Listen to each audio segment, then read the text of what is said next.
Hello students, good morning all of you. जैसा कि आप जानते हैं, मैं पिछले वीडियोज में आपको अभी सेंटेंसेस या टेंसेस जो पढ़ा रहा हूँ, उसमें आप जो है पिछले वीडियोज में 3 टेंस पढ़ चुके हो। Present indefinite, present continuous, present perfect, और आज मैं आपके सामने प्रेजेंट परफेक्ट कंटिन्यूअस टेंस लेकर उपस्थित हुआ हूँ। तो आप लोग ये जो मैंने इनकी पहचान, इनके हेल्पिंग वर्ब और जो स्ट्रक्चर मैंने नोट किए हैं, आप लोग इन्हें देख लीजिएगा और अपनी नोटबुक पर इन्हें नोट कर लीजिएगा और फिर जो है इन्हें याद भी करिएगा, और इसी स्ट्रक्चर के हिसाब से आप जो है अपना जो वर्क मिलेगा वो करने का प्रयास करें। देखिए, प्रेजेंट परफेक्ट कंटिन्यूअस टेंस की पहचान जो है, जो कंटिन्यूअस है तो कंटिन्यूअस में रहा है, रही है निकलते ही हैं। लास्ट में हिंदी वाक्यों के अंत में रहा है, रही है, रहे हैं, रहा हूँ आदि शब्द निकलते हैं। लेकिन उसमें कंटिन्यूअस से अलग करने के लिए समय अलग से दिया गया होगा। जैसे 2 घंटे से, 3 घंटे से, 4 वर्ष से, 5 वर्ष से, या जन्म से, सुबह से, प्रातः से, तो ऐसा समय दिया गया होगा। तो समय भी दिया गया हो और रहा रही भी निकल रहा हो तो आप समझ लें कि वो प्रेजेंट परफेक्ट कंटिन्यूअस का वाक्य है। प्रेजेंट परफेक्ट कंटिन्यूअस में, प्रेजेंट परफेक्ट कंटिन्यूअस से ये बोध होता है कि समय जो पास्ट में प्रारंभ हुआ है या पास्ट में जो हो रहा है वो अभी जारी है। पास्ट में प्रारंभ होकर अभी काम जारी है, काम हो रहा है। तो इसमें जो है रहा रही के साथ निकलता है, समय के साथ साथ रहा है, रही है, रहे हैं आदि शब्द निकलेंगे। तो जब ऐसा हो तो आप जो है समझ लें कि वो प्रेजेंट परफेक्ट कंटिन्यूअस का वाक्य है। जैसे आप कहें कि मैं प्रातः से अपना पाठ याद कर रहा हूँ, तो इसमें जो प्रातः दिया गया है ये समय हो गया। अगर केवल यही कहें कि मैं अपना पाठ याद कर रहा हूँ तो वो प्रेजेंट कंटिन्यूअस में हो जाएगा। लेकिन जब समय भी आ गया तब प्रेजेंट परफेक्ट कंटिन्यूअस हो जाएगा। जैसे आप कहें माता जी प्रातः से रामायण पढ़ रही हैं, तो खाली अगर कहें कि माता जी रामायण पढ़ रही हैं तो वो प्रेजेंट कंटिन्यूअस में रहेगा। और अगर समय भी उसमें आ जाता है तो प्रेजेंट परफेक्ट कंटिन्यूअस का वाक्य हो जाता है। इसका जो मैंने हेल्पिंग वर्ब आपके सामने लिखा है या बताया है वो हैज बीन और हैव बीन है, इसका हेल्पिंग वर्ब। और आप जानते ही हैं जिनके साथ हैज यूज होगा उन्हीं के साथ हैज बीन, और जिनके साथ हैव आता है उनके साथ हैव बीन। जो मैंने आपको पहले बताए थे,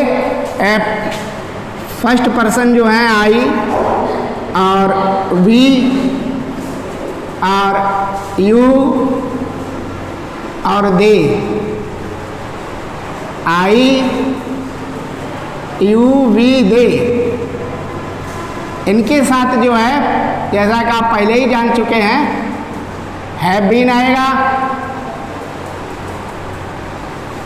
और शेष जो थर्ड पर्सन बचते हैं ही, सी, और किसी का जैसे नाम हो, राम हो, तो इनके साथ आप जो है हैज़ बीन लगाएंगे।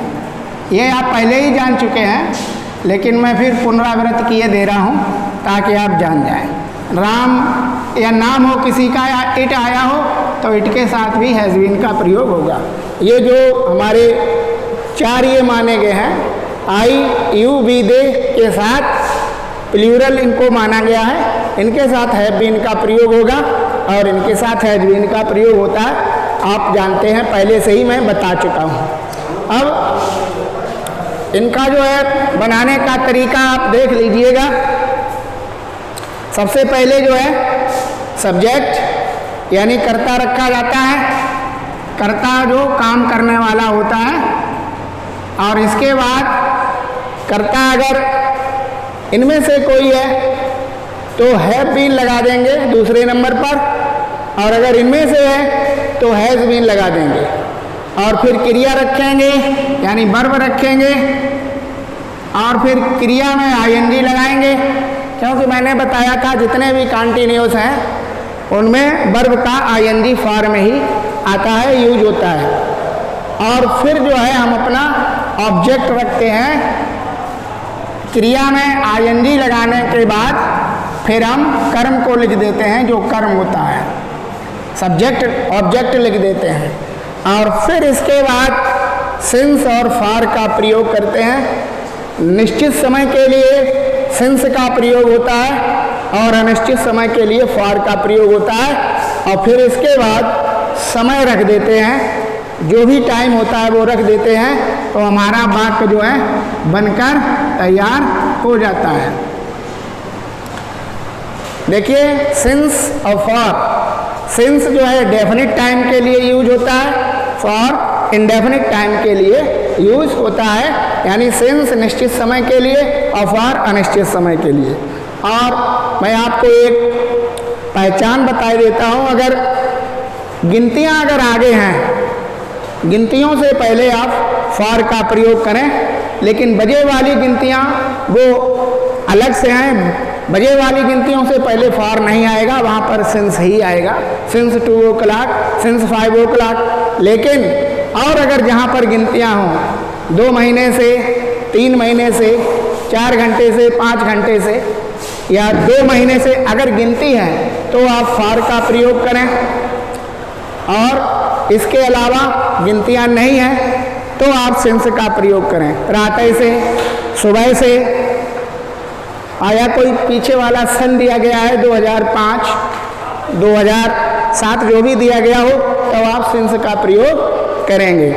या जैसे दिनों के नाम वगैरह दिए हों, संडे दिया गया हो, मंडे दिया गया हो, जो भी दिया गया हो, तो उनसे पहले भी आप सिंस का प्रयोग करेंगे। फॉर का प्रयोग मुख्यतः आप गिनतियों से पहले करेंगे, और उसमें बजे की गिनतियाँ अपवाद हैं, बजे की गिनतियों से पहले सिंस का ही प्रयोग होगा। ठीक है। और अगर वाक्य नेगेटिव है, नकारात्मक है, तो उसमें हैज़ या हैव और बीन के बीच में नॉट का प्रयोग और कर देते हैं। जैसा कि मैंने आपको पिछले वीडियो में बताया था कि नॉट जो है, नॉट वो हेल्पिंग वर्ब से ही चिपके रहते हैं, वो हेल्पिंग वर्ब को छोड़कर इधर उधर नहीं जाते हैं।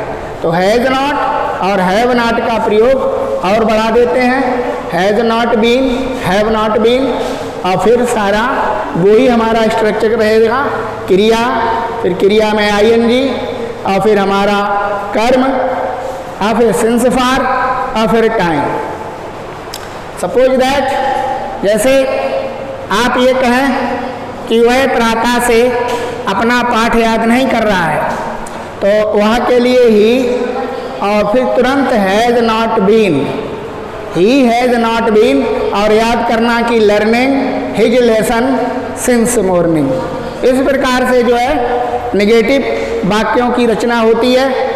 इसके बाद यदि वाक्य जो है इंटेरोगेटिव है, प्रश्नवाचक है, तब आप जैसा कि पिछले वीडियोज में देख चुके हैं, सबसे पहले इंट्रोवर्ड रखा जाता है। इंट्रोवर्ड मैंने आपको स्टार्टिंग में लिखाए थे, व्हाट, वेयर, भाई, हाउ, व्हेन, विच, ये जो भी हो, कब, कहाँ, क्यों, कैसे, कब, कहाँ, क्यों, कैसे। और फिर जो है अगर सब्जेक्ट सिंगुलर है तो हैज रखेंगे, प्लूरल है तो हैव रखेंगे, और फिर उसके बाद में बीन का प्रयोग, फिर क्रिया, फिर आईएनजी, और फिर यहाँ पर कर्म आएगा, ऑब्जेक्ट, और ऑब्जेक्ट के बाद वही सिंस फॉर, और फिर टाइम। इस प्रकार से ये स्ट्रक्चर हैं। सिंपल सेंटेंस, असर्टिव सेंटेंस के लिए ये लिखा हुआ है, नेगेटिव सेंटेंस के लिए ये लिखा हुआ है, और इंटेरोगेटिव सेंटेंसेस के लिए ये लिखा हुआ है। अब एग्जाम्पल के लिए अगर आप ये कहें कि मैं इस विद्यालय में 2 वर्षों से पढ़ रहा हूँ, तो यहाँ पर टाइम भी दिया गया है और रहा रही भी निकल रहा है, तो ये प्रेजेंट परफेक्ट कंटिन्यूअस में बनेगा। और इस प्रकार से वाक्य की रचना होगी। मैं, ये सब्जेक्ट है जो कि मैंने पहले नंबर पर लिखा है, आई लिख दिया गया। पांचों आई के साथ हैव बीन का प्रयोग होता है, तो दूसरे नंबर पर ये हैव बीन का प्रयोग हो गया, आई हैव बीन। और फिर वर्ब जो हमारा है वो पढ़ना है, पढ़ने के लिए रीडिंग या स्टडिंग जो भी चाहे वो लिख सकते हैं, रीडिंग लिख सकते हैं, स्टडिंग लिख सकते हैं। तो I have been studying in this school. और चूंकि मैंने कहा है गिनतियों से पहले फॉर का प्रयोग होता है, तो ये 2 दिया गया है, तो फॉर 2 ईयर्स। इस प्रकार से आप जो है वाक्य की रचना करेंगे। और अगर यही निगेटिव होता, नकारात्मक वाला होता, तब हम यहीं पर नॉट और बढ़ा देते, आई हैव नॉट बीन। यही सेंटेंस ही होता कि मैं इस विद्यालय में 2 वर्षों से नहीं पढ़ रहा हूँ, तब यहाँ पर नॉट और बढ़ जाता, I have not been studying in this school for 2 years. और तब ये बात नेगेटिव हो जाता।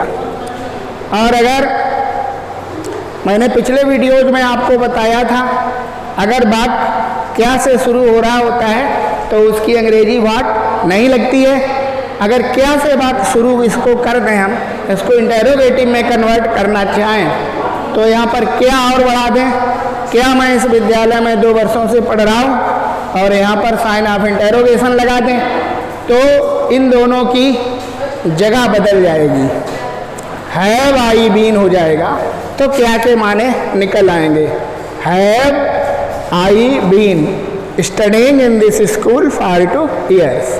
तो ये इंटेरोगेटिव बनाने का तरीका है जब क्या से वाक्य शुरू हो रहा होता है। और नहीं तो कब, कहाँ, क्यों, कैसे से जब वाक्य शुरू हो रहा होगा तो सबसे पहले इंट्रो वर्ड रखेंगे, फिर हैज और हैव, फिर सब्जेक्ट, फिर बीन, फिर क्रिया में आईएनजी, फिर हमारा ऑब्जेक्ट रहेगा कर्म, फिर सिंस फॉर, फिर टाइम। तो इस प्रकार से प्रेजेंट परफेक्ट कंटिन्यूअस टेंस के वाक्यों की रचना होती है। अगर आप इन स्ट्रक्चर्स को याद कर लेंगे तो आप जो है प्रेजेंट परफेक्ट कंटिन्यूअस टेंस के वाक्य आसानी से बना सकेंगे। और सिंस फॉर का भी यूज आप आसानी से कर सकेंगे। सिंस और फॉर का यूज जैसा कि मैंने बताया है निश्चित समय के लिए। निश्चित समय एक निश्चित पॉइंट, निश्चित टाइम की ओर इशारा करता है, जैसे सुबह से और बचपन से, जन्म से, 2005 से, इस प्रकार से ये निश्चित समय है। और जहाँ तक अगर गिनतियाँ हों 2 महीने से, 3 महीने से, 2 महीने, 3 महीने या 4 वर्ष, 5 वर्ष, तो 4 वर्ष, 5 वर्ष से ये तो ज्ञात हो रहा है कि 4 वर्ष हैं, 5 वर्ष हैं, लेकिन ये ज्ञात नहीं हो रहा है कि ये 4 वर्ष या 5 वर्ष कौन से हैं, 2005 है कि 2007 है। इसी प्रकार से मान लीजिएगा 2 दिन है, तो 2 दिन तो हैं, लेकिन ये ज्ञात नहीं हो रहा है कि 2 दिन ये हैं कौन से, तब ये अनिश्चित समय हो गया। तो गिनतियों से पहले आप अधिकतर फॉर का प्रयोग करें और शेष चीज़ों के लिए सिंस का प्रयोग करें। और गिनतियाँ बजे से पहले, जैसे आप कहें कि 2 बजे से 3 बजे से, तो ये निश्चित समय है, तो उसके लिए सिंस आएगा। तो आप सभी लोग ये जो है स्ट्रक्चर्स नोट कर लें और याद कर लें। और अब फिर इसके बाद जो है मैं आपको कुछ बात यहाँ पर बनाकर दिखाऊंगा, और इसके बाद फिर आपको, जैसा कि मैं हर बार आप लोगों को होमवर्क देता हूँ, तो वो होमवर्क दूंगा और आप उसको करेंगे और फिर हमको जो है भेजेंगे। मैं देखना चाहूँगा कि आप लोगों की समझ में कितना आया है और कितना आप कर सकते हैं। अब देखिएगा, आप 2-3 सेंटेंस मैं आपको उदाहरण के तौर पर बताने जा रहा हूँ। एक मैंने असर्टिव सेंटेंस या अफर्मेटिव सेंटेंस लिखा है, मेरे पिताजी जन्म से गांव में रह रहे हैं, ये असर्टिव सेंटेंस है। दूसरा जो मैंने लिखा है वो निगेटिव लिखा है, उसमें नहीं आ गया है। जैसे आप कहें कि मैं जनवरी से परीक्षा की तैयारी नहीं कर रहा हूँ, और एक सेंटेंस इंटेरोगेटिव लिखा है मैंने कि तुम 2 दिन से यहाँ क्या कर रहे हो। अक्सर ये हम लोग एक दूसरे से पूछते रहते हैं ना, तो इसमें देखिए सब्जेक्ट जो है वो मेरे पिताजी, और मेरे पिताजी की अंग्रेजी सभी लोग जानते होंगे, माई फादर लिख देंगे। माई फादर के बाद जो स्ट्रक्चर में मैंने दूसरे नंबर पर हैज़ बीन और हैव बीन रखना होता है, तो माई फादर चूँकि सिंगुलर ही है इसलिए हैज़ बीन का प्रयोग किया जाएगा। माई फादर हैज़ बीन, और इसमें जो मेन वर्ब है या जो क्रिया है वो रहना है। ये तो रहना की अंग्रेजी लिव होती है, और उसी में हम आईएनजी जोड़ देंगे। My father has been living, अब कहाँ रह रहे हैं, ऑब्जेक्ट जो है तो इन विलेज लिखते हैं। My father has been living in village, village माने गांव, और अब जन्म से, तो चूँकि जन्म जो है वो डेफिनिट टाइम है इसलिए सिंस का प्रयोग करेंगे।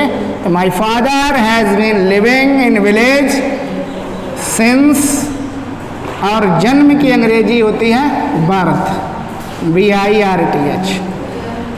ये हमारा वाक्य बनकर तैयार हो गया। My father has been living in village since birth, मेरे पिताजी जन्म से गांव में रह रहे हैं। ये हमारा असर्टिव सेंटेंस था, अफर्मेटिव सेंटेंस था, डिक्लेरेटिव सेंटेंस था। इसके बाद ये निगेटिव मैंने एक लिखा है कि मैं जनवरी से परीक्षा की तैयारी नहीं कर रहा हूँ, तो यहाँ पर सबसे पहले सब्जेक्ट मैं की अंग्रेजी सभी लोग आई जानते ही हैं, और आई के साथ हैव बीन का प्रयोग होगा, लेकिन ये नेगेटिव है। तो जैसा कि मैंने स्ट्रक्चर में दर्शाया था, हैव नॉट अ बीन, ये आई हैव नॉट बीन। अब मेन वर्ब जो है वो तैयारी करना है, तैयारी करने की अंग्रेजी प्रिपेयर होती है, उसी में आईएनजी लगा देते हैं। I have not been preparing, PARING, ये प्रिपेयर है और उसी में प्रिपेयर में आईएनजी लगा दिया। I have not been preparing, और फॉर द एग्जामिनेशन,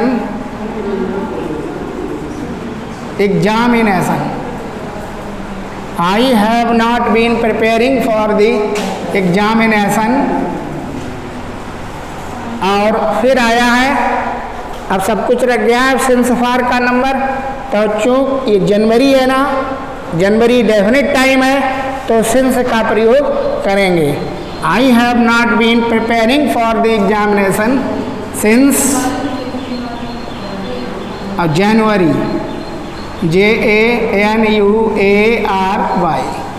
तो ये हमारा एक नेगेटिव सेंटेंस था, जो था मैं जनवरी से परीक्षा की तैयारी नहीं कर रहा हूँ। तो I have not been preparing for the examination since January.